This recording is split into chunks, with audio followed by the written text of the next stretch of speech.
क्या आप बता सकते हैं क्यों है हाल बेहाल? देखो यार, यहाँ तो एक तो शटडाउन है वॉशिंगटन डीसी में, तो कोई काम ही नहीं हो रहा है। मैं गया था अभी क्लब में कुछ दिन पहले। वो वाला क्लब नहीं है, नाइट क्लब भाई। पीयूष गोयल के लड़के जाते होंगे, उनकी उम्र है, युवा हैं, या हमारे विदेश मंत्री के लड़के जाते होंगे, वो तो युवा लोग हैं। ध्रुव जयशंकर, ध्रुवा गोयल, हाँ, दोनों का नाम ध्रुव है। एक क्लब में गया तो पता चला एक मित्र मिला, स्टेट डिपार्टमेंट में हुआ करता था, उसको निकाल दिया गया है। बहुतों की नौकरी जा चुकी है, प्रॉपर्टी प्राइस तक नीचे जा रही है, तो आलम तो खराब है यहाँ यार। सर एक तरफ लेकिन ट्रम्प ये भी बोलता है कि I love Indians, Modi is my great friend, Modi is my good friend. Social media पे जो लोग देखते हैं वो भी यही देखते हैं कि डोनाल्ड ट्रम्प और नरेंद्र मोदी की दोस्ती अच्छी रही है। डोनाल्ड ट्रम्प इतनी अच्छाई करता है फिर भी भारत पे टैरिफ क्यों लगा रहा है? अरे छोटी सी बात है भाई, वो बड़ाई क्यों करता है? क्योंकि बुराई करने से उसको क्या फायदा है? उसको कुछ इंडियन वोट मिल जाते हैं। नरेंद्र मोदी हिटलर के अवतार हैं, एडोल्फ हिटलर के अवतार हैं। ये अमेरिका के लेफ्ट मान के चलते हैं कि ये जेनोसाइड प्लॉट कर रहे हैं, ये मुसलमानों को गैस ओवन में डालेंगे, गैस चेंबर में डालेंगे। ये बहुत से लोग मानते हैं। भारत के पास वास्तव में कितनी सौदेबाजी की शक्ति है? शक्ति है भी कि नहीं है? थोड़ी बहुत हमेशा होती है, ऐसी बात नहीं है।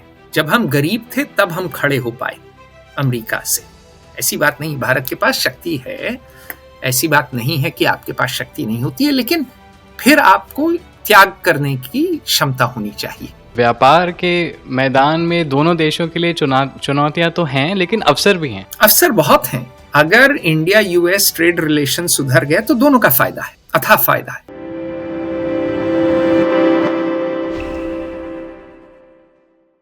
नमस्कार, फेयर ऑब्जर्वर हिंदी में आपका स्वागत है।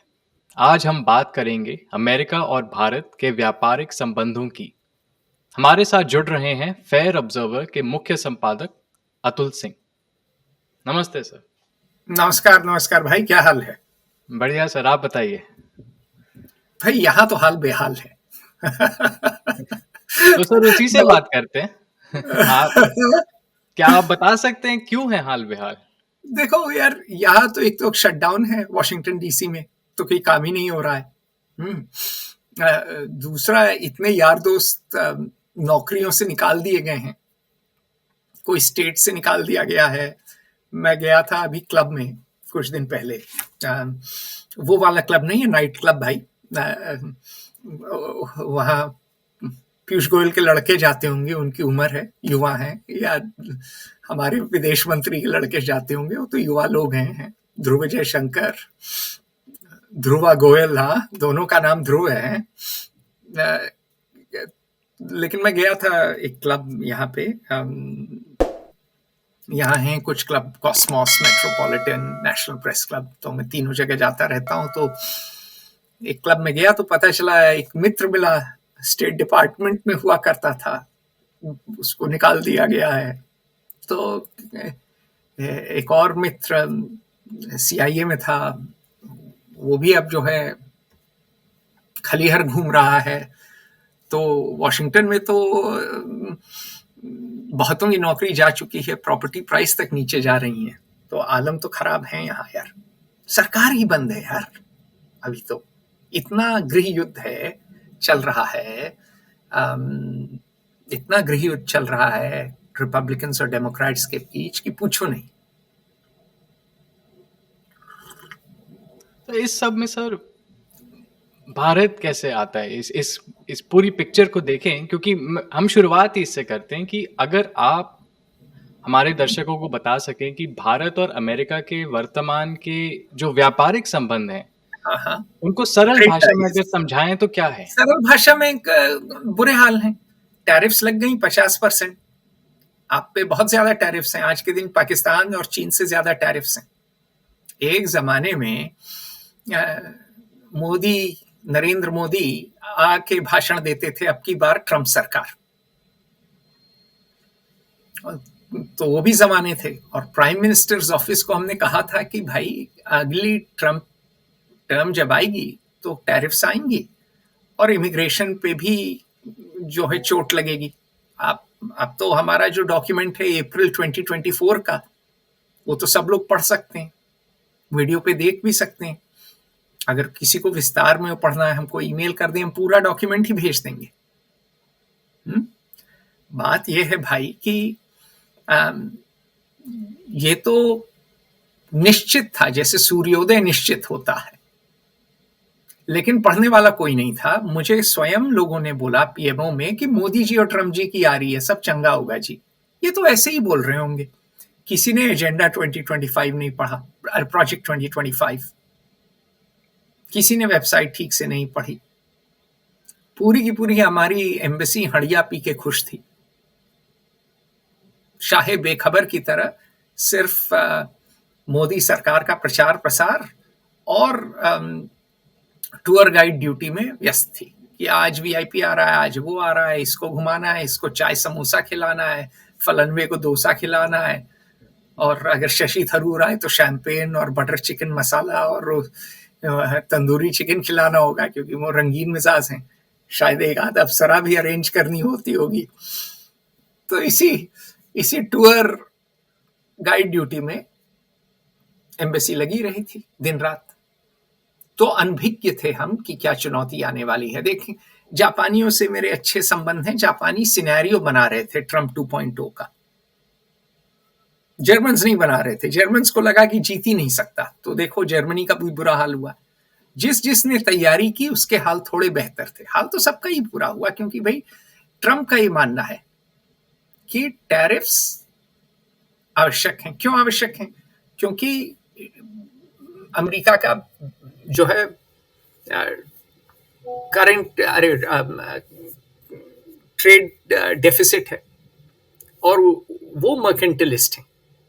मर्केंटलिज्म फिलॉसफी आई जॉन बैप्टिस्ट कोल्बेर के समय, लुई 14 के समय, कि भाई एक्सपोर्ट को इंपोर्ट से ज्यादा होना चाहिए। क्यों? क्योंकि उस समय सोने में ही होती थी खरीदारी चीजों की।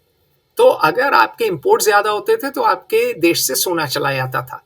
अच्छा, उस समय एब्सोल्यूटिस्ट मोनार्की शुरू हो रही थी यूरोप में, तो सोना होना बड़ा आवश्यक था। इसलिए आवश्यक था क्योंकि आपके सिपाहियों को देना पड़ता था सोना। वो सिपाही फिर जाते थे आपके जो सामंत थे उन पे कब्जा जमाते थे। तो जब नेशन स्टेट पैदा हुआ तो मर्केंटलिज्म पैदा हुआ, और मर्केंटलिज्म प्रोटेक्शनिस्ट है।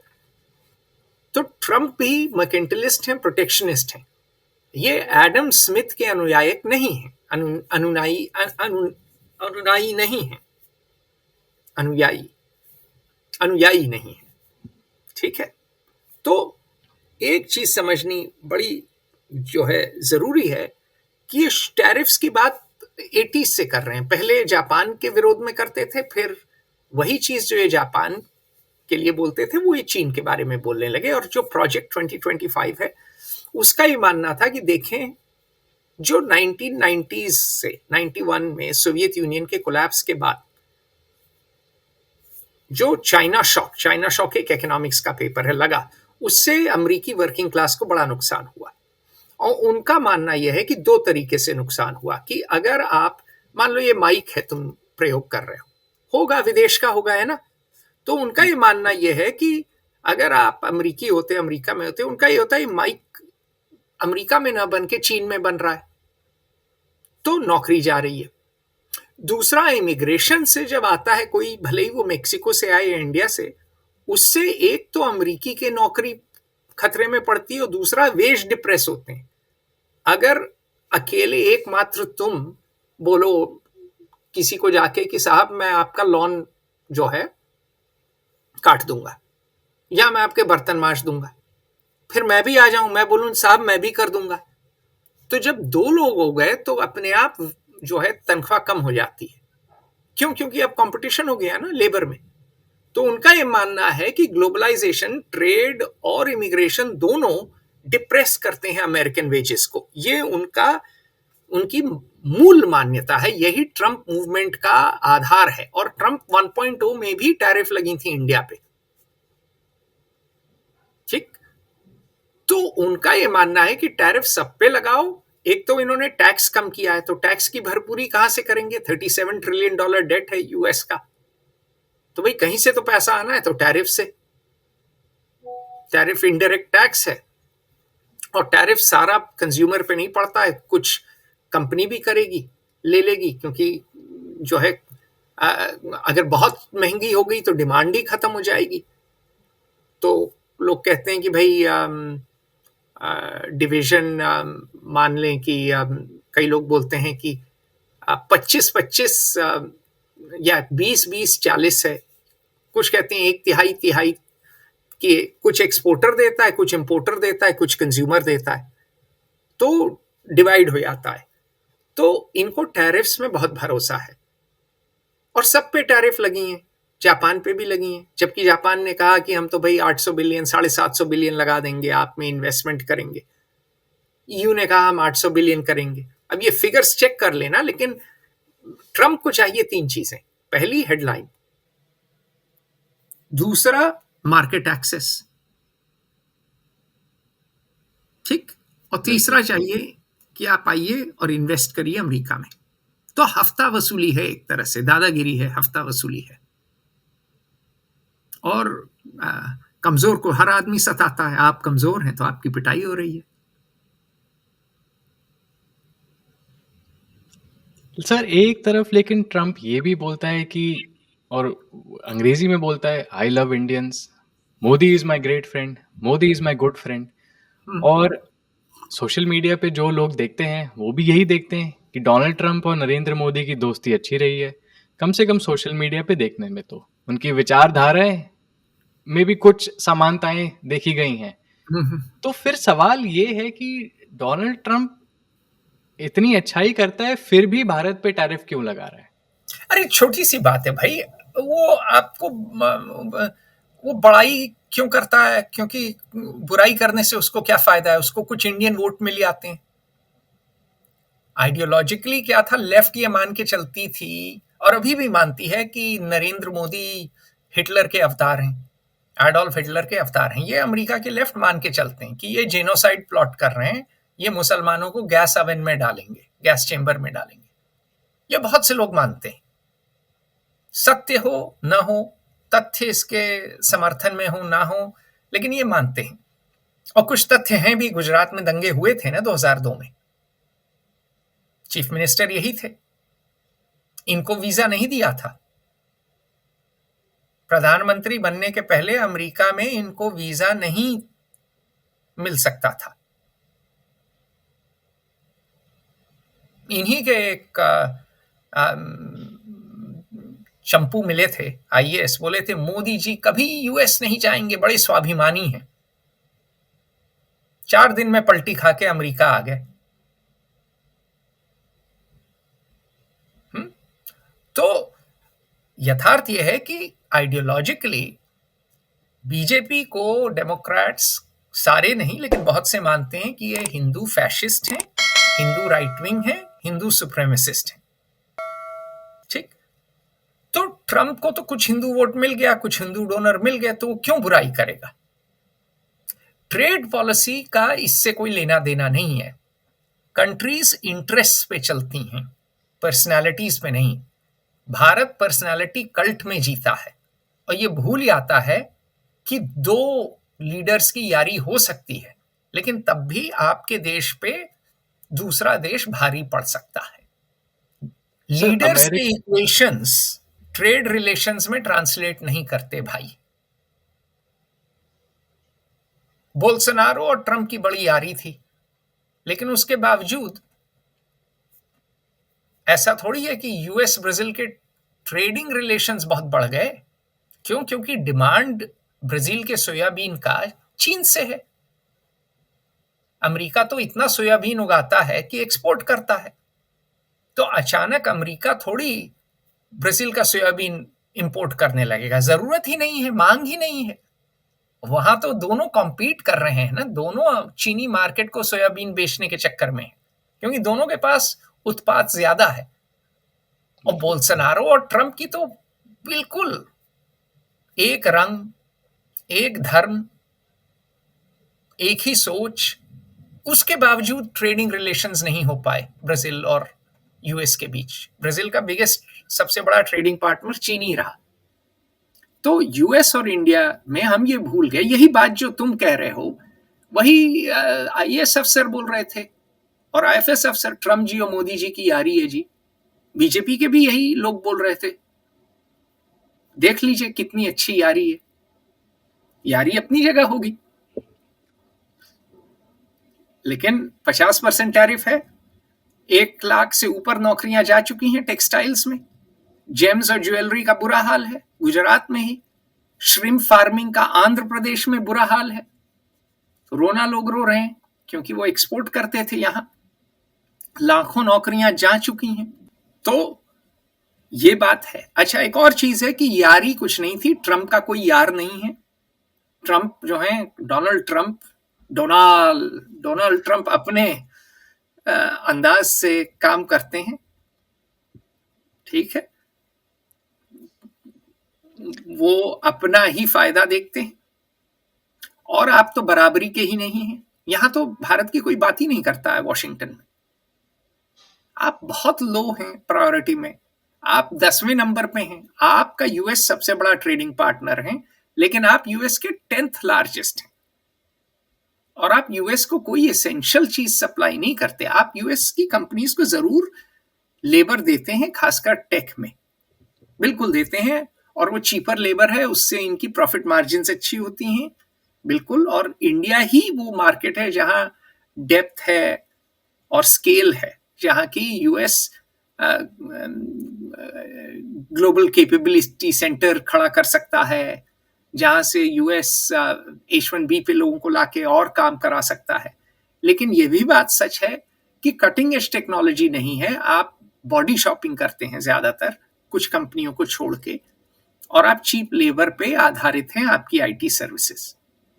तो अगर इन लोगों ने तय कर लिया कि हाँ जो है हम थोड़ा महंगा दाम देने को तैयार हैं, हमें मेक्सिकन नहीं चाहिए इतने ज्यादा, हम स्ट्रॉबेरीज के लिए महंगा थोड़ा दाम ज्यादा दे देंगे, क्योंकि स्ट्रॉबेरी उठाने वाले तो बेचारे मेक्सिकन ही है ना, कमर तोड़ का काम है, और हमको चीप कोडर भी इतने नहीं चाहिए, तो हम उसमें भी थोड़ा प्रॉफिट मार्जिन कम कर लेंगे और थोड़ा महंगाई सह लेंगे, तो आपके लिए मुसीबत हो जाएगी। और बात यह है कि इसके पीछे इनकी विचारधारा है। विचारधारा क्या है कि ट्रेड से और इमिग्रेशन से, दोनों से अमेरिकन लेबर का वेज डिप्रेस होता है। चाइना शॉक हुआ था, और वो चाइना शॉक से बहुत घाटा हुआ, अमेरिकन वर्किंग क्लास खत्म हो गई, और हम अब जो है प्रोटेक्शनिज्म से, हम जो है ट्रेड पे रोक के और टैरिफ लगा के और इमिग्रेशन कंट्रोल करके अपनी वर्किंग क्लास का भला करेंगे। इकोनॉमिक नेशनलिज्म, स्टीव बैनन इनका जो है फर्स्ट टर्म में काफी जो है व्हाइट हाउस में भी था, चीफ ऑफ स्टाफ था, काफी इनका चिंतक है, रणनीतिज्ञ रहा है। उसने तो कहा था भाई कि हमको चाहिए नेशनल सॉवरेंटी, हमको चाहिए इकोनॉमिक नेशनलिज्म, और हमको चाहिए deconstruction of the administrative state. और तीनों चीजें जो कहीं थी वही की है, जो प्रोजेक्ट 2025 में उन्होंने लिखा वही किया है। हमने अप्रैल 2024 में कहा था ये होने वाला है, तुमने वो पढ़ा है डॉक्यूमेंट, वही हुआ है। तो इसमें अचरज क्या? अगर हमें अप्रैल 2024 में दिख रहा था साफ स्पष्ट, ऐसा थोड़ी हम संजय हैं। हालांकि हमारे एफओआई के मैनेजिंग पार्टनर संजय आचार्य ही हैं, जो धर्म क्षेत्रे कुरुक्षेत्रे संवेता युयुत्सव मामकाः पांडवाश्चैव किम कुर्वत् संजय। आप ये मान सकते हैं सर, अब टीम में, एफओआई की टीम में संजय तो हैं। हाँ, संजय हैं, तो शायद दिव्य दृष्टि संजय के कारण हम लोगों के पास भी है। बिल्कुल सर। और मैं एक और चीज में आपके साथ अग्री नहीं करता। मेरे को नहीं लगता कि ट्रम्प का कोई दोस्त नहीं है। ट्रम्प का वो दोस्त है जिसके पास डॉलर है और जो उसको डॉलर देना चाहता है। दोस्त नहीं है, वो प्रिय है।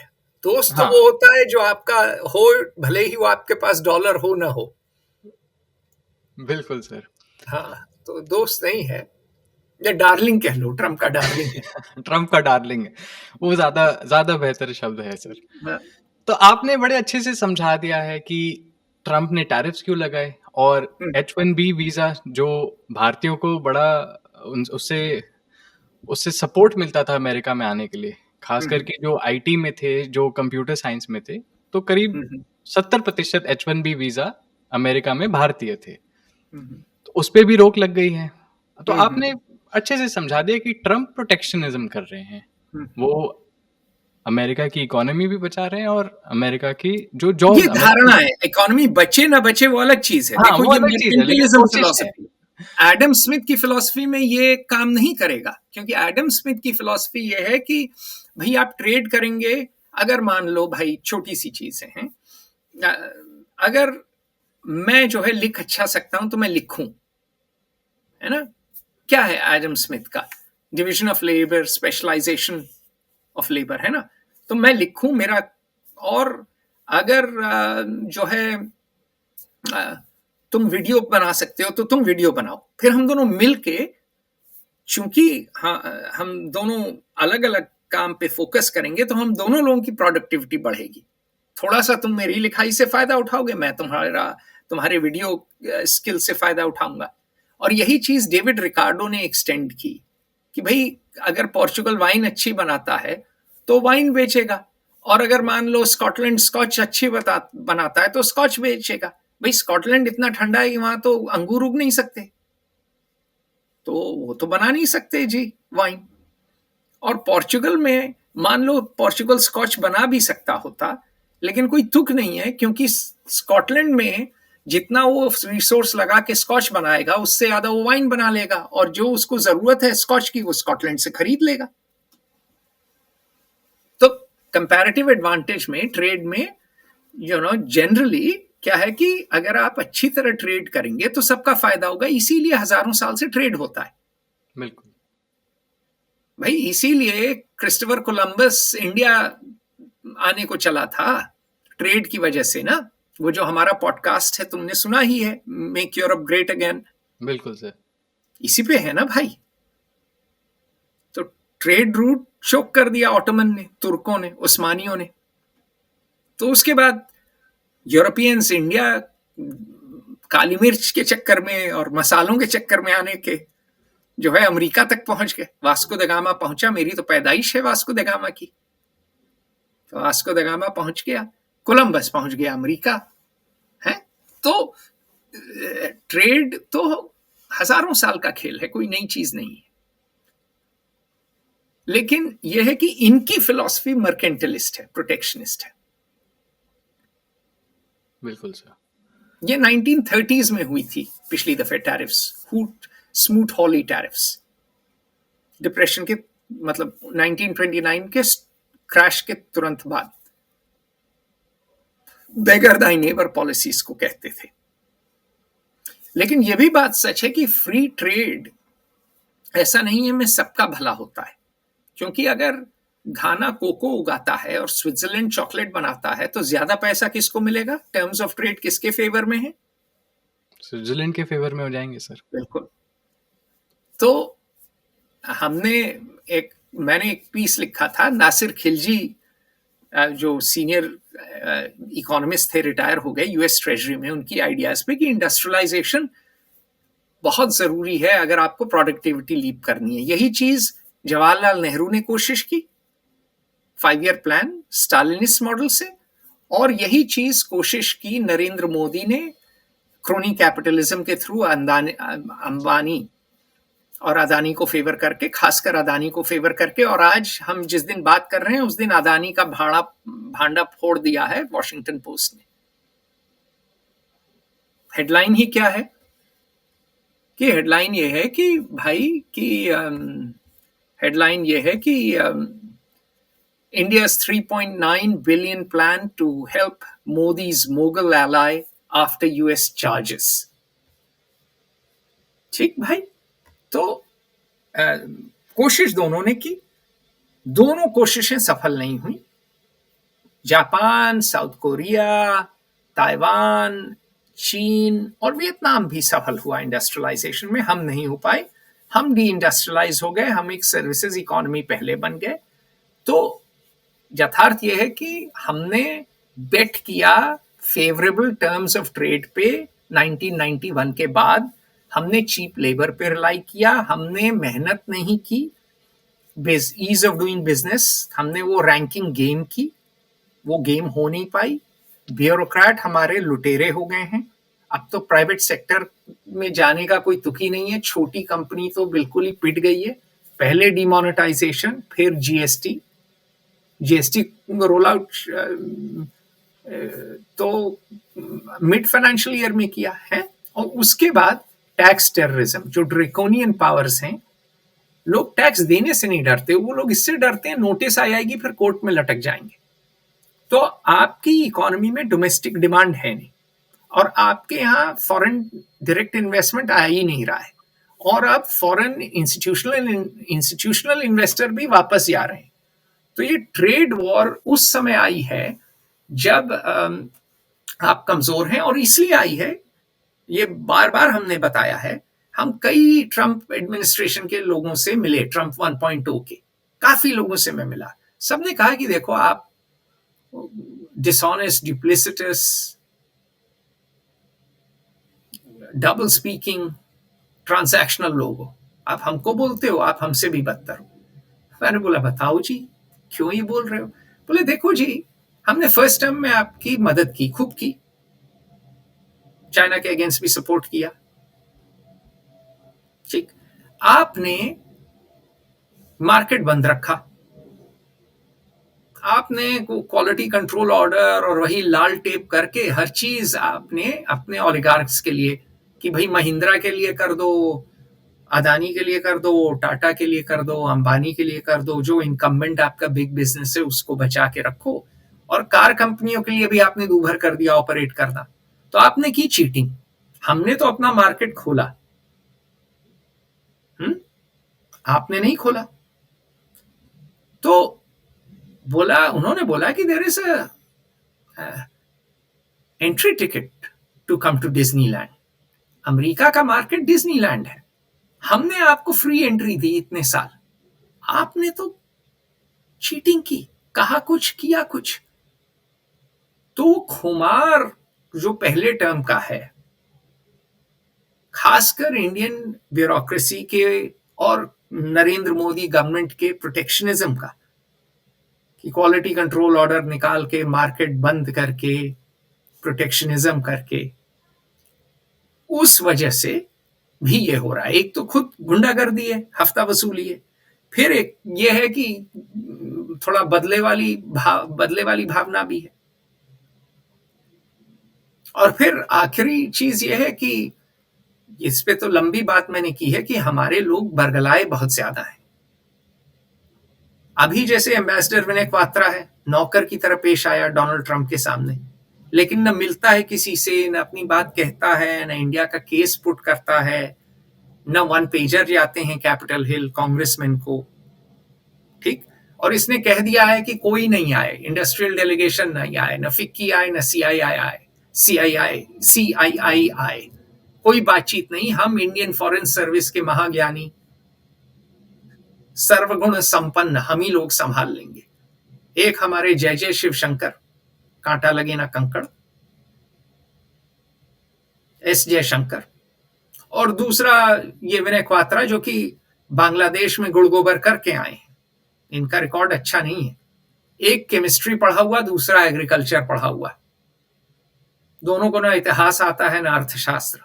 ये लोग नेगोशिएट करेंगे ट्रेड डील, ये कह रखा है, हालांकि ये कर नहीं रहे लेकिन बाकी लोगों को आने नहीं दे रहे हैं। अच्छा, पीयूष गोयल से कुछ नहीं हो रहा है, पीयूष गोयल और ये बात मुझे सीआईए के लोगों ने कही मजाक में, बोला कि यार आपकी ट्रेड डेलीगेशन आई थी, 20 लोग थे, करीब करीब 20 के बच्चे तो सब यहां हैं। ऐसा थोड़ी है कि वो अनभिज्ञ हैं। अमेरिका की ट्रेड डेलीगेशन में इकोनॉमिस्ट भी होता है, सीआईए वाला भी होता है, साइकोलॉजिकल एनालिसिस करते हैं, हर उसकी डॉसियर होता है हर आदमी पे, हम तो चलताऊ काम करते हैं, लेफ्ट फील्ड थिंकिंग भी नहीं है, प्रिपरेशन कुछ है नहीं। तो और हमारी एलीट, भाई पीयूष गोयल का लड़का क्या कर रहा है, न्यूयॉर्क में एक फंड चला रहा है ना, उस फंड में कितना दाल में काला है, कोई इन्वेस्टिगेशन हुआ है, होना चाहिए कि नहीं, कॉन्फ्लिक्ट ऑफ इंटरेस्ट है कि नहीं? बिल्कुल सर। फॉरेन मिनिस्टर का लड़का कहाँ है? ओआरएफ चला रहा है वॉशिंगटन डीसी में, अंबानी के पैसे पे जी रहा है। कॉन्फ्लिक्ट ऑफ इंटरेस्ट है कि नहीं? बिल्कुल तो है सर। हमारा शासक ऐसा नहीं है कि बड़ा पवित्र है, हो सकता है हो, लेकिन संदिग्ध तो है। बड़ा राम राज्य की बातें करते हैं नरेंद्र मोदी, जाके राम मंदिर का उद्घाटन किए थे। राम ने तो सीता को निकाल दिया था धोबी के कहने पे कि लांछन न लगे। मोदी अपने ब्यूरोक्रेट्स सबके सब संदिग्ध हैं, उन्हीं से कैबिनेट चलवा रहे हैं। अपने ही पार्टी के नेताओं को इन्होंने साफ कर दिया है। अटल बिहारी वाजपेयी के समय नेता थे, कैबिनेट तगड़ी थी। नरसिंह राव के समय भी कैबिनेट तगड़ी थी। इंदिरा गांधी के भी समय कैबिनेट ठीक ठाक थी, पतन हुआ था लेकिन ठीक ठाक थी। अब क्या है, अब तो सारे रिटायर्ड आईएएस आईएफएस हैं, नेता तो कोई है नहीं, पर्सनालिटी कल्ट है। तो कॉम्पिटेंस की कमी है। बिल्कुल अमरीकी जो कर रहे हैं मर्केंटलिस्ट है, हफ्ता वसूली है। क्यों? देखिए, अमेरिका का डेट है 37 ट्रिलियन। वो कभी अब वो लौटा सकते नहीं, क्योंकि कोई खर्चा कम करना नहीं चाहता और टैक्स बढ़ाना नहीं चाहता। ठीक है, तो तीन ही विकल्प हैं। पहला विकल्प, इन्फ्लेट कर दो डेट, कर भी रहे हैं डॉलर गिरा के। दूसरा विकल्प, डिफॉल्ट कर दो, उसके खतरनाक अंजाम हो सकते हैं। लोग डॉलर और अमेरिकी सरकार पे फिर कभी भरोसा नहीं करेंगे। तीसरा, रिसोर्स ग्रैब कर, तो ग्रीनलैंड, वेनेजुएला, यूरोप से कहना लगाओ 800 बिलियन, जापान से कहना लगाओ 750 बिलियन, साउथ कोरिया भी लगा रहा है, इन्वेस्ट कर रहा है। इंडिया उसी में वो, क्योंकि वही ब्यूरोक्रेट है ना। अच्छा, एक और चीज है, नेगोशिएट हमारे कर रहे हैं ब्यूरोक्रेट। यहां ब्यूरोक्रेट को हिकारत की नजर से देखते हैं ये लोग। ये बिजनेस की सरकार है, ये डील मेकर की सरकार है। तो नरेंद्र मोदी अगर सीधे अदानी को ही भेजते नेगोशिएट करने को, अदानी, अंबानी, टाटा, महिंद्रा के सीईओ को, टाटा के सीईओ को, चंद्रा को भेज दें, अनीश को भेज दें, तो फिर भी नेगोशिएट हो जाएगा। ये भेज रहे हैं ब्यूरोक्रेट को, उसकी इंस्टिंक्ट होती है, वो लटक जाता है 0.5 में, सर ये नहीं, और आता कुछ नहीं है। भाई हमारे आईएएस को, उनके यहाँ ट्रेड लॉयर है, स्पेशलिस्ट ट्रेड नेगोशिएटर होते हैं, इंटेलिजेंस वाला होता है। हमारा वाला न लॉ जानता है न इकोनॉमिक्स जानता है। तो उनका एग्रेशन और हमारी इनकॉम्पिटेंस, ट्रेड डील तो होने नहीं वाली। चाइना ने उनको दिखा दी है, ने अमेरिका को दिखा दी है आंख। रेयर अर्थ्स का दाव, अमेरिका ने कहा हम सेमीकंडक्टर चिप्स नहीं लेने देंगे, उन्होंने कहा अच्छा हम रेयर अर्थ्स बंद कर देंगे। तो उसमें क्या है, दोनों पहलवान उलझ गए हैं, कोई पटक नहीं पाया है। हो सकता है कल पटक ले एक दूसरे को, लेकिन अभी नहीं। लेकिन अमेरिका को मिल गया रामू रास्ते में चलता हुआ, रामू या नारू नरेंद्र मोदी है, विश्व गुरु, और बड़ा चपड़िया रहा था। उसका विदेश मंत्री जो है वो तो चालू ही था, एक रिपब्लिकन। तो उसने कहा रामू को ही 2 हाथ लगा देते हैं, दिखाते हैं कौन दुनिया का टॉप डॉग है। भाई इतना गुस्सा है विदेश मंत्री से रिपब्लिकन सर्कल में कि एक रिपब्लिकन कांग्रेसमैन ने मुझे ऑफ द रिकॉर्ड कहा, कोट अनकोट कहा, यही कहा, your preachy Brahmin can fuck off and die. अच्छा, रॉबर्ट लाइट नहीं, वो कौन है, पीटर नवारो, उसने कहा कि गलत बात बोली कि ब्राह्मण फायदा उठा रहे हैं रशिया से ऑयल ट्रेड का। भाई अंबानी कौन सा ब्राह्मण हो गया? लेकिन अब वो कास्ट कार्ड भी प्ले कर रहे हैं। क्यों? क्योंकि सीधी बात यह है कि आपने नाराज कर दिया। अब ये जो वॉशिंगटन पोस्ट में निकला है स्कूप, ये निकला इसीलिए है ना कि एक तो आपने दाल में तो कुछ काला किया ही, लेकिन उसके बाद आप जो है चौड़े होके खूब चिल्लाते रहे बीच बाजार। अगर एस जयशंकर बड़ा तरेर तरेर के, मैं इनको पिजन चेस्टेड मिजेट बोलता हूं, सिकुड़ी छाती वाला बौना, इनको पहले वो बटलर बोलते थे, अब वेटर बोलते हैं, क्या नाम है उनका, अरे जो बड़े नामी गिरामी वकील रहे हैं, सुब्रमण्यम स्वामी। तो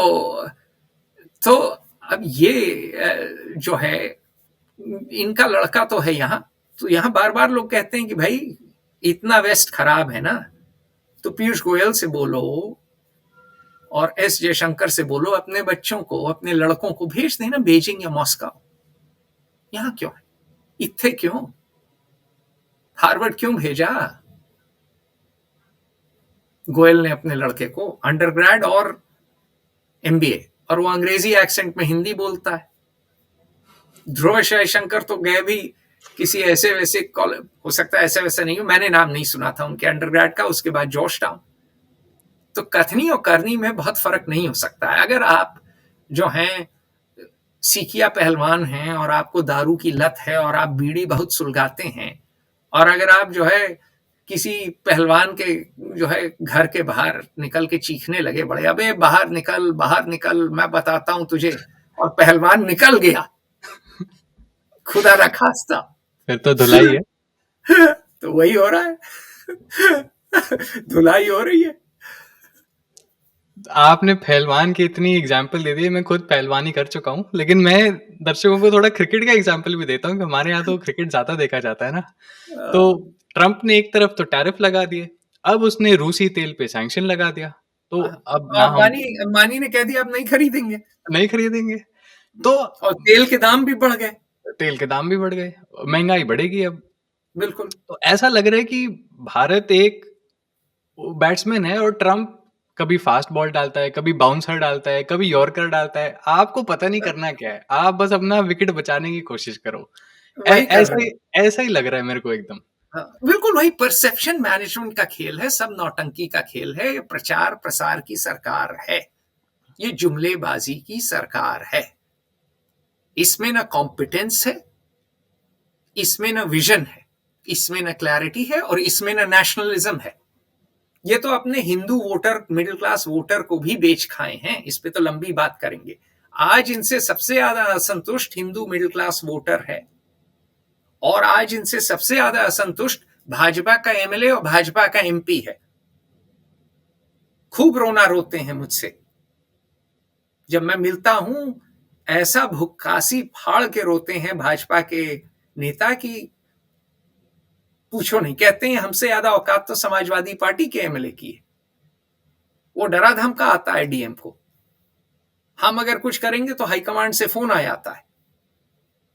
तो ऐसी सरकार जो कि है ही दोगली, जो कि परसेप्शन मैनेजमेंट पे खेल रही हो, जिसका अटेंशन विकेट बचाना हो अपना मात्र, वो क्या कर लेगी?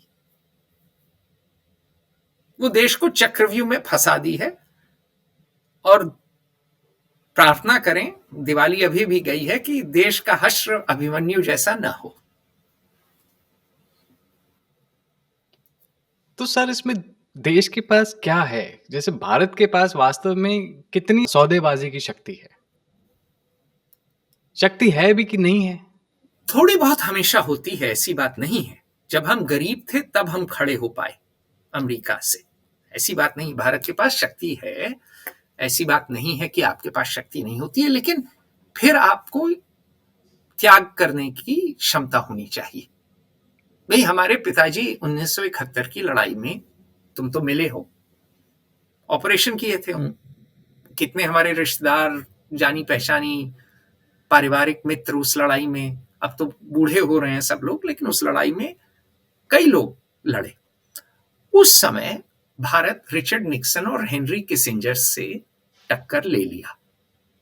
ठीक है, सोवियत रूस की बैकिंग थी, लेकिन मादा था टक्कर लेने का।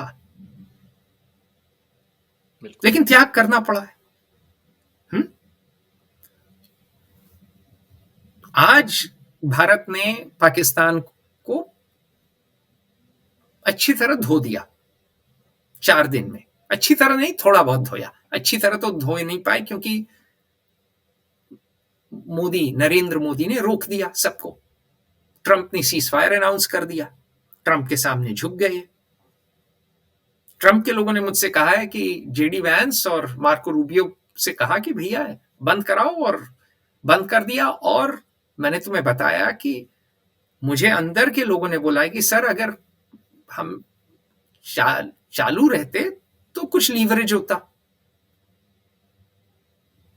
तुरंत बंद करके हमारा लीवरेज सब चला गया। और अब पाकिस्तान के साथ यूएस भी है, टर्की भी है, चाइना भी है। देखो कितनी अच्छी विदेश नीति है। सऊदी भी है। सऊदी भी है। सऊदी डील पे तो बात की इश्तियाक साहब और मैंने। बिल्कुल ठीक। तो कोई मुझे ये समझा देना कि अगर मास्टर स्ट्रोक जो साहब बहादुर लोग इंडियन फॉरेन सर्विस के महानुभाव चला रहे हैं, सब तो आईएफएस गैंग है। हरदीप पुरी भी वही आईएफएस हैं। फॉरेन पॉलिसी तो सो कॉल्ड वही चला रहे हैं ना। तो आप मुझे ये बता दो कि आपका तो एक दोस्त नहीं रहा। बांग्लादेश आपके हाथ में नहीं है, नेपाल में कोलाहल है, पाकिस्तान के साथ सब हैं। आपके पास क्या बचा? टैरिफ। वो अमिताभ बच्चन दीवार में कहता है मेरे पास बंगला है, घोड़ा ही है। आपके पास क्या है? मेरे पास माँ है। तो अब आईएफएस बहादुर क्या आएगा, मेरे पास क्या है? वो बोलेंगे हमारे पास टैरिफ है और बच्चों के पास ग्रीन कार्ड या अमेरिकी पासपोर्ट। भाई आईएफएस के बच्चे कौन सा देश में रहते हैं? इनको देश से क्या लेना देना? ये तो रिटायरमेंट के बाद आधा समय अमेरिका में बिताते हैं या कहीं और बिताते होंगे। और ये तो बनना भी नहीं चाहते थे आईएफएस, ये तो आईएएस बनना चाहते थे। तो यथार्थ ये है कि कॉम्पिटेंस है ही नहीं। कॉलोनियल मशीनरी पे नरेंद्र मोदी ने जो है भरोसा किया। आपके पास हैं पत्ते खेलने को, लेकिन आपके पास जिगरा नहीं है। आपके पास न दिल है न दिमाग है। आज आप ज्यादा समृद्ध हैं। आज आप फिर भी देखिए, आप जो हैं, अगर आप मैन्युफैक्चरिंग के लिए अच्छी जगह होते और यहाँ पे अगर आपकी मैन्युफैक्चरिंग हो रही होती, आपके पास कुछ क्रिटिकल टेक्नोलॉजी होती, आपने रेयर अर्थ्स में इन्वेस्टमेंट किया होता, तो आपके पास भी लीवरेज होता ज्यादा। आज भी थोड़ा बहुत है। आज आपके मार्केट साइज है, आज आपके पास कुछ भी हो, आपके पास कैरेट तो है ही, स्टिक तो नहीं उतनी बची, लेकिन कैरेट तो है। आप ऑफर कर सकते हो कि आप लिबरलाइज करोगे, मार्केट एक्सेस दोगे, लेकिन उसमें फिर क्या होगा ना कि इंडियन इंडस्ट्रियलिस्ट को घाटा होगा। महिंद्रा, देखें, जो गाड़ी आपको यहां बड़ी सस्ती मिल जाती है बाकी जगह ईस्ट एशिया में, अमेरिका में, वही गाड़ी अगर 5 लाख की है यहां, तो वहां भारत में 10 लाख की है। उसका फायदा किसको मिलता है? महिंद्रा और टाटा को, मारुति को, सुजुकी की। अगर आप मार्केट खोल देंगे तो Indian industry, Indian big business, 3B collaboration है और कल्यूशन है। वो 3B क्या है? पहला, BJP, Bharatiya Janata party, led by Narendra Modi. और उसमें छोटे नेता की कोई औकात नहीं है, वो सिर्फ पर्सनालिटी कल्ट है। इंदिरा गांधी जैसा, इंदिरा गांधी से भी गया गुजरा पर्सनालिटी कल्ट। ठीक। तो बीजेपी बिग बिजनेस और ब्यूरोक्रेट की ट्रॉइका है। ये 3 लोग चला रहे हैं। तो अगर आपने लिबरलाइज किया, मार्केट ओपन किया, तो फायदा मिडिल क्लास को होगा। मिडिल क्लास को गाड़ी सस्ती मिलेगी, मिडिल क्लास को जो है प्रोडक्ट्स अच्छे मिलेंगे, मिडिल क्लास की क्वालिटी ऑफ लाइफ बढ़ेगी। लेकिन फिर आपका इलेक्शन कौन फंड करेगा? आप तो LIC से अदानी के एम्पायर में पैसा लगा रहे हैं, लोगों की रिटायरमेंट सेविंग्स आप क्या कर रहे हैं? You are privatising the benefits and you are making public the losses. Capitalism on the upside, socialism on the downside, सनातन सोशलिज्म। मैंने एक आर्टिकल लिखा था मनु शर्मा के साथ, आप एक विकृत रूप का एक सनातन सोशलिज्म चला रहे हैं जो अब नेहरू के सोशलिज्म से कहीं बदतर है। हम लोगों को तो नेहरू का सोशलिज्म रास नहीं आया, सनातन सोशलिज्म तो विकृत है। तो आपके पास लीवरेज है, आप कैरेट कर सकते हो, स्टिक भी कर सकते हो थोड़ा बहुत। भाई आप कहो डिफेंस कोऑपरेशन या जो कुछ भी, 100 तरीके हैं। आप कहो कि जो है दिमाग लगाओ, कहो कि हम, अब मैं कहूंगा नहीं, आप कर सकते हो, लेकिन उसमें क्या फिर कॉम्पिटेंस चाहिए होगा ना। साहब बहादुर लोग जो कि एक प्रेस रिलीज नहीं लिख सकते, जिनको ना इकोनॉमिक्स जिन्होंने पढ़ी है ना इतिहास पढ़ा है, बंदर के हाथ में आपने दे दी है तलवार और आप प्रश्न पूछ रहे हो कि नाक क्यों कट रही है।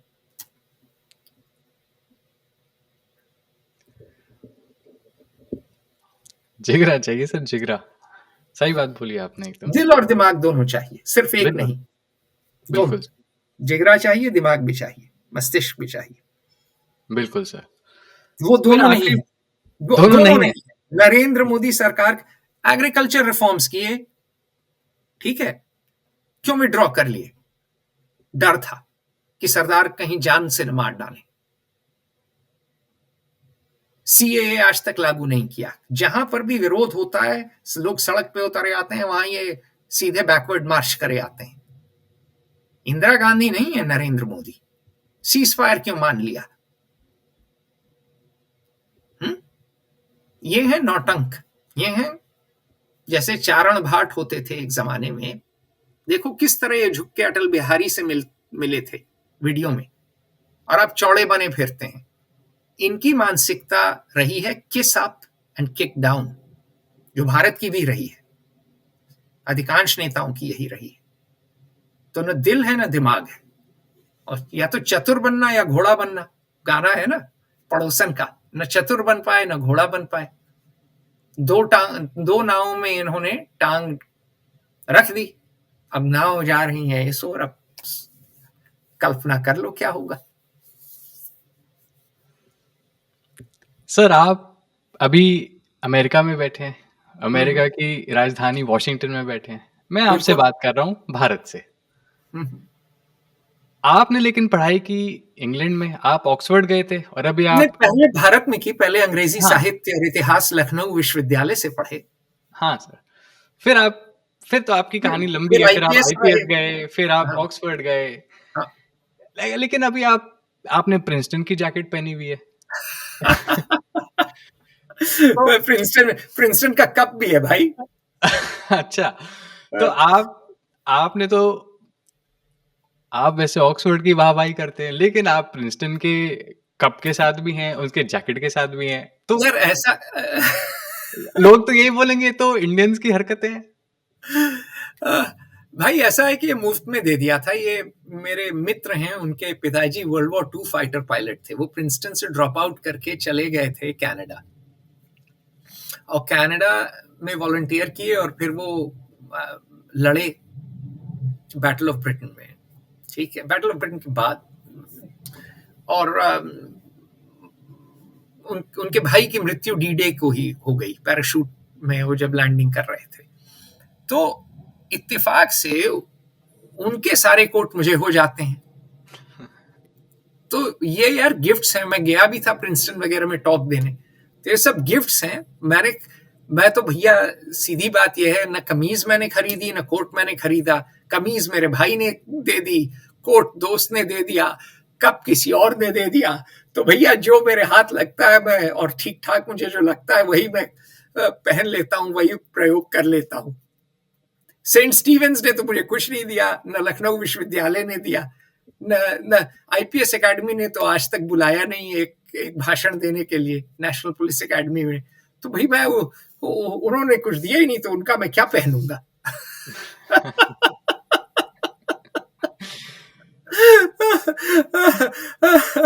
भैया मैं विश्वामित्र हूँ, मतलब घूमता टहलता रहता हूँ, जिसने जो दान दे दिया उससे काम चलता है। सर वॉशिंगटन पे ही वापस आता हूँ मैं। तो आपने शुरुआत में बताया था कि आप क्लब जाते हैं, यानी कि नेशनल प्रेस क्लब। तो आप प्रेस वहाँ क्लब के भी, कॉस्मोस क्लब भी जाते हैं और हाँ जी। मेट्रोपॉलिटन क्लब भी जाते हैं, सारे ही क्लब जाते हैं, लोग बुलाते हैं, मित्रगण हैं, मैं भी मेंबर हूँ, जाते हैं। तो आप वहाँ के मंत्रीगण से मिलते हैं, आप वहाँ के राजनैतिक राजनैतिक जो जिसमें लोग हैं, उनसे भी आप मिलते हैं, आपसे उनकी बिल्कुल। बातचीत होती है। हम्म। तो उनके नज़रिए से और मेरे उनसे कईयों से मित्रता है। हाँ ऐसा जी, नहीं है कि जैसे कि एम्बेसी के लोग क्या है, जाते हैं काम से मिलते हैं, फंक्शन में मिल लिए, मेरी उनसे मित्रता है। मैं यहाँ, मुझे 15 साल से ऊपर हो गए, मुझे यहाँ 17 साल हो गए ना अमेरिका में। बिल्कुल। इंग्लैंड में भी मैं करीब 7-8 साल रहा, तो मेरी, और मैं इंग्लैंड आता जाता रहता हूँ, तो मित्रता है मेरी लोगों से।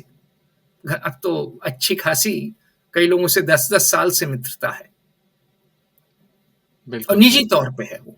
हाँ वो जी। सत्ता में हो ना हो, उससे कोई लेना देना नहीं है। तो बल्कि आपका सत्ता में जब नहीं होते हैं लोग, तभी आपकी मित्रता बनती है। हाँ, बिल्कुल खुल के बोल पाते हैं हाँ, और उस समय और जो टाइम है समय भी होता है उनके पास देने के लिए। समय होता है, उस समय उनसे कोई इसलिए नहीं मिल रहा होता कि कोई मेरा ये काम करा दो, मेरा ये कर दो। बिल्कुल। तो आपका अमरीकियों के साथ काफ़ी उठना-बैठना है सर। हाँ, सत्य। तो वो भारत को किस ये रूप में हमारा देखते हैं? को-ऑथर ही तो सीआईए से रिटायर किया हुआ है, बिल्कुल। ग्लेन। उसके तो 9 पूर्वज मेफ्लावर पे थे। 1620 में उसका परिवार आके अमेरिका की संस्थापना किया। तो मैं तो काफी घुला मिला हूं ना इन लोगों के साथ। बिल्कुल सर। तो मेरा यही प्रश्न है कि वो भारत को किस रूप में देखते हैं? क्या उनके लिए भारत सिर्फ़ एक एक बाज़ार है या एक साझेदार है या उससे भी आगे एक संभावित प्रतियोगी है? तो भाई, ये बड़ा अच्छा सवाल है, और निर्भर करता है किस अमरीकी से बात कर रहे हो। अगर बात कर रहे हो तुम ग्लेन से, तो ग्लेन को भारत बड़ा पसंद है। ग्लेन भगवत गीता पढ़ा हुआ है, बौद्ध धर्म में बड़ी दिलचस्पी रखता है, योग करता है। उसकी पत्नी चीनी है, जो कि भाग के कम्युनिज्म से अमेरिका पहुंचे। तो भारत उसके लिए एक साझेदार है भविष्य में। लेकिन वो भारत की ब्यूरोक्रेसी से बहुत चिढ़ता है, कहता है ये रिफ्लेक्सिव मार्क्सिस्ट हैं सब। बोला भारत और अमेरिका के बीच दरार डालने वाली वही वही एक ही चीज है, वो है ब्यूरोक्रेसी। क्योंकि अमेरिका का डीएनए है फ्री मार्केट्स, इंडिया का डीएनए है सोशलिज्म। हमारा कॉन्स्टिट्यूशन अमेंड कर दिया था इंदिरा गांधी ने, और उसमें सोशलिज्म डाल दिया था, और सोशलिज्म एक कॉलोनियल ब्यूरोक्रेसी चलाती है। तो एक फिलोसॉफिकल, भले ही कोई लेफ्ट का हो राइट का हो, अमेरिका में इंडिया की ट्रेजेक्टरी और इंडिया के असम्पशंस पे क्वेश्चन है। तो हाँ, साझेदारी, कई लोग साझेदारी चाहते हैं। जो बिजनेस में है वो मार्केट की ओर की तरह देखते हैं, और इन्वेस्टमेंट जहां की संभावनाएं देखते हैं कि भाई इंडिया में, अब देखें, अगर एक जगह 4 एयरपोर्ट हैं, तो पांचवा बना के आपको कितना फायदा मिलेगा। लेकिन किसी जगह एयरपोर्ट नहीं है, तो उस एयरपोर्ट की डिमांड तो होगी ना, अगर समृद्धि थोड़ी है। तो वो इंडिया की जो मिडिल क्लास है, इंडिया के लोग हैं, वहां सिर्फ मार्केट ही नहीं, इन्वेस्टमेंट अपॉर्चुनिटी भी उनके लिए है। ठीक। तो बिल्कुल। अगर आप बिजनेस माइंडेड हो, तो आप इंडिया आपके लिए मार्केट है, सीईओ हो। ठीक। अगर आप स्ट्रेटेजिक थिंकर हो ग्लेन की तरह, तो आप इंडिया को एक पार्टनर भी समझते हो, साझेदारी, कि भैया इंडिया से अगर अच्छी बने तो आप चाइना को मैनेज कर सकते हो, आप पाकिस्तान को मैनेज कर सकते हो।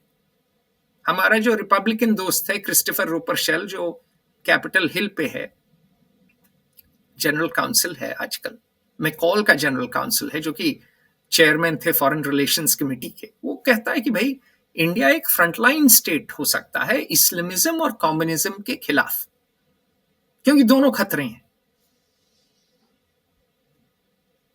ठीक। तो अब एक डेमोक्रेट हैं ग्लेन कार्ल, एक रिपब्लिकन है, दोनों इंडिया को फ्यूचर पार्टनर समझते हैं, लेकिन बोलता है यार इंडियन ब्यूरोक्रेट से नहीं डील कर सकते।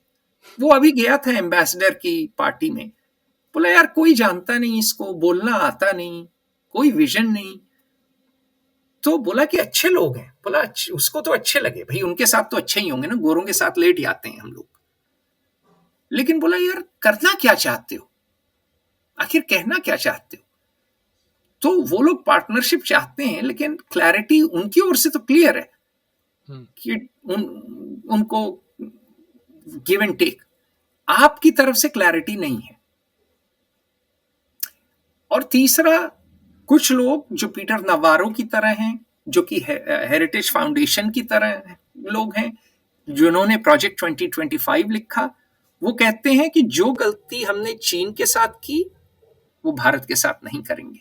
वो भारत को एक प्रतिद्वंद्वी, एक भविष्य का प्रतिद्वंद्वी मानते हैं कि इतना बड़ा देश है, अगर ये चल गया ठीक ठाक तो ये एक और सिरदर्द हो जाएगा, तो इसको घुटने से ही काट दो, आज ही काट दो, सपोले को ही मार डालो, सांप क्या बनेगा। तो उनका मानना यह है कि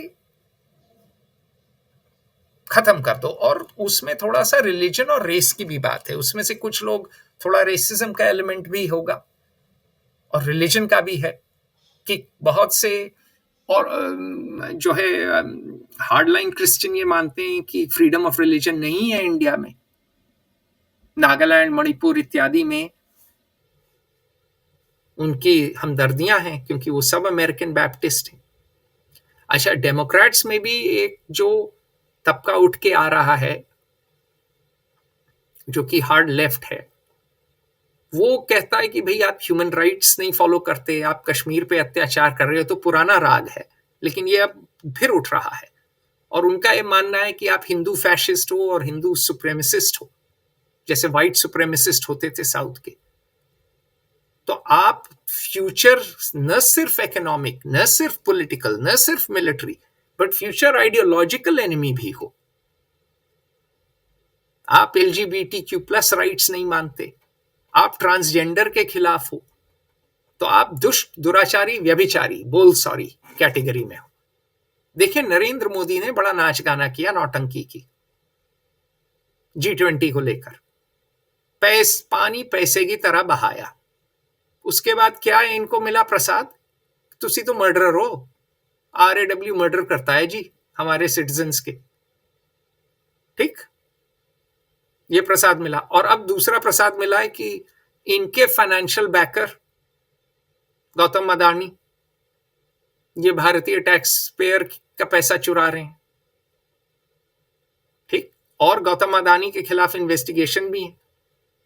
तो इन्होंने किया, ये बनने चले थे विश्व गुरु, इनको बना दिया यूपी का गुरु। इनकी इमेज है कि लंपट, चोर, चालू। तो बात ये नहीं है कि डोनाल्ड ट्रंप की इमेज बड़ी अच्छी है, बिल्कुल नहीं है, लेकिन डोनाल्ड ट्रंप जो है सो है, वो डॉन है, उसका नाम ही उसको कहते हैं डॉन। आप तो मतलब कथनी और करनी में अंतर है ना। आप तो बनने चले थे विश्व गुरु,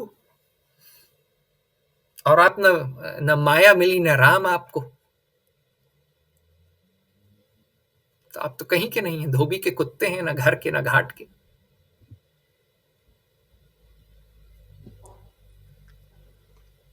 सर तो मेरे को ये लगता है कि व्यापार के मैदान में दोनों देशों के लिए चुनौतियां तो हैं, लेकिन अवसर भी हैं। अवसर बहुत हैं। अगर इंडिया US ट्रेड रिलेशन सुधर गए तो दोनों का फायदा है, अथाह फायदा है, क्योंकि जो डेप्थ है और स्केल है बिल्कुल अमेरिकी कंपनियों के लिए इंडियन मार्केट में और इंडियन लेबर पूल में, वो कहीं और नहीं है। मान लें आप पोलैंड में आप कितने सॉफ्टवेयर प्रोग्रामर हायर कर लेंगे, या पोलैंड में आपने इन्वेस्ट भी किया तो पोटेंशियल मार्केट कितना बड़ा है। तो बिल्कुल अवसर हैं। उसके लिए अमेरिका को भी सुधरना होगा, थोड़ा मर्केंटिलिज्म के बुखार से उतरना होगा, और उसमें भारत को भी, भारत भी बिना कहे मर्केंटिलिज्म करता आया है, चुपके चुपके, चोरी चोरी। चुपके चुपके, चोरी चोरी, पर्दे में रहने दो, पर्दा ना उठाओ। पर्दा जो उठ गया तो भेद खुल जाएगा, पर्दा तो उठ गया है। तो भारत को भी मर्केंटिलिज्म से बदलना होगा। दोनों देशों को थोड़ा एडम स्मिथ का अनुयायी बनना होगा। मैं नहीं कह रहा पूर्णतः, पूर्णतः नहीं, लेकिन कुछ और सुधार दोनों जगह आने होंगे। और भारत चूंकि गरीब है, और भारत की पर कैपिटा इनकम मात्र 2600 होगी, $2700, तो भारत को सुधार करने पड़ेंगे। ज्यादा कमी भारत के लिए है। भारत के लिए बैलेंस ऑफ पेमेंट्स क्राइसिस भी हो सकती है, 1991 की तरह हालात हो सकते हैं। अगली फरवरी तक, अगले साल तक हालत काफी खस्ता हो सकती है। इस ट्रेड वॉर का नुकसान, अगर कल को खत्म भी हो गई ट्रेड वॉर, तो ये नुकसान तब भी रहेगा, क्योंकि सप्लाई चेन लोगों ने बदल ली। अगर कोई टेक्सटाइल भारत में बन रही थी, अब हो सकता है वो वियतनाम में बन रही हो, कहीं और बन रही हो। मशीनें भी आ रही हैं, अभी तो उसकी बात ही नहीं की। मशीनें और नई नई आ रही हैं, एआई से भी नुकसान हो रहा है। हमारे जो मित्र हैं सिलिकॉन वैली में, सीईओ वगैरह हैं, और जो पैलेंटियर वगैरह जैसी कंपनियों में काम करते हैं, बता रहे हैं कि बहुत सी कोडिंग अब एआई कर देती है, तो जरूरत नहीं है जूनियर कोडर की। तो भारत के लिए रोजगार, डेमोग्राफिक डिविडेंड लोग कहते हैं, डेमोग्राफिक डिजास्टर भी हो सकता है, क्योंकि इतने लोग, हमारा विशाल विकराल देश, भारत एक विशाल विकराल देश है, नौकरी कहां से आएगी, आमदनी कहां से आएगी? और तेल हम खरीदते हैं विदेश से, और तेल है डॉलर में। अब अगर न रूसी डिस्काउंट मिलेगा, और अगर तेल का दाम भी बढ़ेगा, तो मिडिल क्लास की हालत खस्ता होगी महंगाई की वजह से, और देश में एक बैलेंस ऑफ पेमेंट्स क्राइसिस खड़ा हो सकता है, और रुपया गिरेगा। रुपया गिर ही रहा है, रुपया और गिरेगा। इन सब मुद्दों पे हम लोग मनु शर्मा से बात करेंगे हाँ जी कि सर। इकोनॉमी पे क्या होगा। इकोनॉमिस्ट है, विस्तार में। लेकिन हालात, ट्रेड डील सार मैं बताऊं, एक ट्रेड डील अभी तो नहीं दिख रहा, अभी तो शटडाउन ही है। ट्रेड डील होना, तुरंत होना बड़ा मुश्किल है। दूसरा, ट्रेड डील हो रही है क्योंकि ट्रंप मर्केंटिलिज्म फिलॉसफी वाले आदमी हैं, और इनके गण प्रोटेक्शनिज्म लाना चाहते हैं, और अमेरिकी लेबर के लिए कंपटीशन कम करना चाहते हैं, भले ही वो ट्रेड हो, भले ही वो इमिग्रेशन हो। ठीक। हमारे लोग, तीसरी, हमारे लोगों ने अध्ययन नहीं किया, तैयारी नहीं की, और खुद चीटिंग की, तो दूसरी ओर गुस्सा है। ठीक। चौथा, आईएफएस और आईएएस हैंडल कर रहे हैं चीजें, और एक ओर है ब्यूरोक्रेट, और दूसरी ओर हैं ब्यूरोक्रेट से नफरत करने मार्केट के लोग, डील मेकर, आम और इमली, तो उससे और गुड़गोबर हो रहा है। पांचवा, हमारे यहां तो परफॉर्मेटिव पॉलिटिक्स हो रही है, ट्वीट ट्वीट बोल के। यूएस में ठीक है, चले आती है, रईस है, इनके यहां भी मुश्किलें आएंगी। इंडिया में हो रहा है परफॉर्मेंस मैनेजमेंट, जो तुमने कहा, बैट्समैन बस अपना विकेट बचाने पे लगा है और कुछ नहीं। टीम जाए भाड़ में, मैं अपना विकेट बचाऊं। तो न दिल है न दिमाग है। देश चला रहे हैं वो लोग जो कि जिनका ईमान खोटा है। देश की ओर से नेगोशिएट करने वालों के बच्चे देश में नहीं है। नियत में खोट है। तो इस कारणवश भारत के लिए कष्ट का समय आ गया है। काल चक्र हमारे अनुकूल नहीं है, प्रतिकूल है। जब तक हम अपनी सरकार नहीं सुधारेंगे, जब तक आप अपना घर ठीक नहीं करेंगे, आप बाहर टक्कर नहीं ले सकते। और बाहर अब टक्कर लेने का समय आ गया है, क्योंकि अब ये एज है प्रोटेक्शनिज्म का, ये एज है कॉन्फ्लिक्ट का। ये एज वो 1991 वाला नहीं है। पोस्ट 1991 ऑर्डर मर चुका है। तो जितनी जल्दी आप अपना घर सुधार लें उतना अच्छा है। नहीं सुधारेंगे तो फिर कष्ट अधिक होगा, पीड़ा ज्यादा होगी। यही सार है भाई। सर दिक्कत ये है कि भरना मिडिल क्लास को ही पड़ेगा।